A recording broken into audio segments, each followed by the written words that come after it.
On commence par faire des oui avec la tête. L'idée n'est pas de faire des mouvements dans l'extension extrême ou la rapidité, mais de sentir la peau du cou et de la nuque qui s'étire.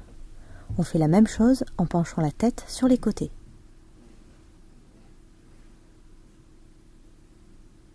Idem en regardant à droite, puis à gauche, en ouvrant les mains, paume vers l'avant.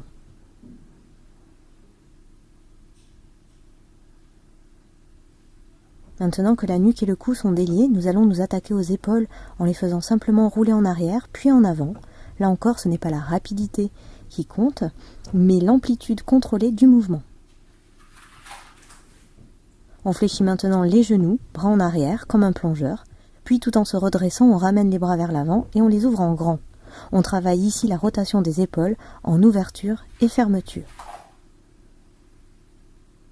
Bras devant vous, mains ouvertes et à plat. Faites un grand cercle en prenant comme pivot l'épaule. Essayez autant que possible de garder la main à l'horizontale. Vous pouvez engager tout votre corps pour donner de l'ampleur au mouvement. Bras tendus et doigts écartés. Tirez vos bras vers l'arrière en faisant des petits battements. Vos bras doivent dépasser votre tronc. Pour protéger vos lombaires, basculez le bassin vers l'avant. Vous pouvez positionner vos bras proches de vos oreilles ou en croix. Rien ne vous empêche de monter les bras durant l'exercice ou de tester une position plus haute la prochaine fois. Détendez vos bras. Et on part sur du basique. La rotation du bassin, dans un sens, puis dans l'autre.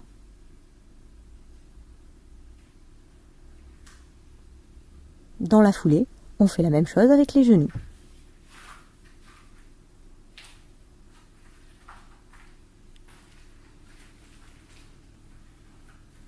Autour des chevilles maintenant. On soulève le talon, on fait tourner la cheville dans un sens puis dans l'autre. Et on fait la même chose pour l'autre pied. On termine avec la station debout en faisant des pointes.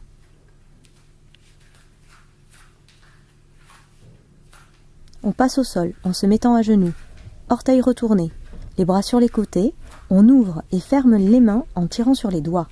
Là, nous cherchons l'explosivité et la rapidité du mouvement. On continue en tendant les bras devant soi. On enchaîne avec le relevé des mains.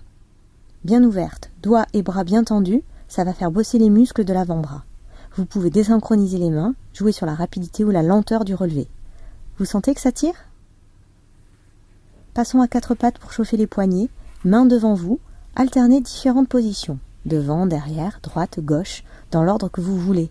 D'abord sur le dos de la main, puis sur la paume. À vous de gérer le poids que vous pouvez mettre dans cet exercice. Toujours à quatre pattes, comme si on allait faire des pompes. On démarre avec les poings serrés et en même temps qu'on descend le haut du corps, on ouvre les mains bien à plat sur leur dos. Pensez à bien engager vos épaules et vos omoplates lors des montées et des descentes.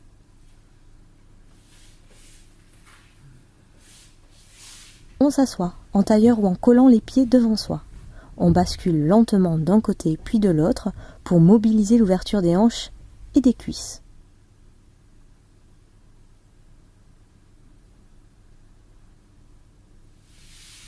Dans la continuité, couchez-vous, dos et bas du dos bien collés au sol. Ouvrez les jambes et laissez reposer. Suivant vos capacités, vous pouvez corser l'exercice en appuyant avec vos avant-bras sur les cuisses. Pour aller encore un peu plus loin, vous pouvez attraper un mollet, une cheville, un pied ou un orteil et garder la même ouverture.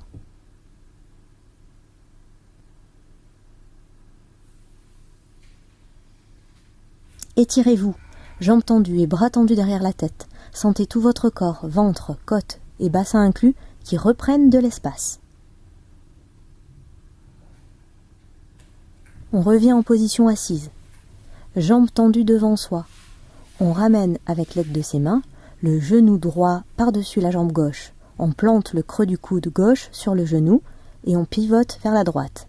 Le pied de la jambe tendue est flex. On se soutient avec la main droite. On inspire et on se grandit. On expire et on va chercher plus loin dans la torsion. On ramène lentement la tête et la jambe. Et on fait la même chose de l'autre côté.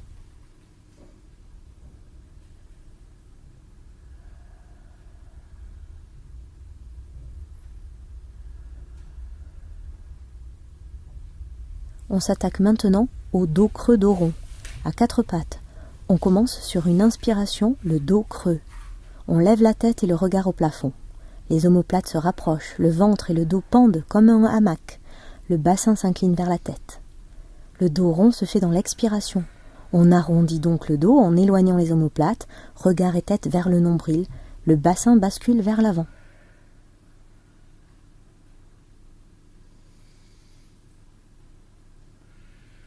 On se déplie lentement pour le fameux chien tête en bas. Bras tendus, mains ouvertes à plat, on s'appuie sur les pouces et les index, on grandit son dos, tête bien alignée avec le reste de la colonne, on pousse les fesses vers le plafond, jambes tendues, pieds bien ancrés qui poussent dans le sol. On peut démarrer avec les jambes légèrement pliées, ce qui permet d'ajuster les épaules, le dos, le bassin, les fesses et tendre les jambes après. Respirez calmement et lentement. Si vous avez encore du jus, vous pouvez faire une planche, bras tendus ou en appui sur les avant-bras. Pensez à gainer le ventre et à engager les épaules pour bien vous soutenir dans cette position.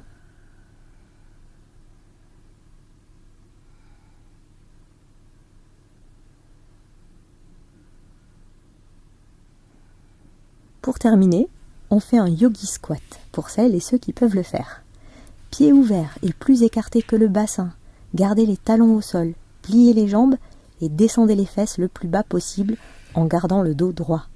Vous pouvez vous aider en vous tenant à un meuble devant vous ou en mettant une épaisseur sous vos talons.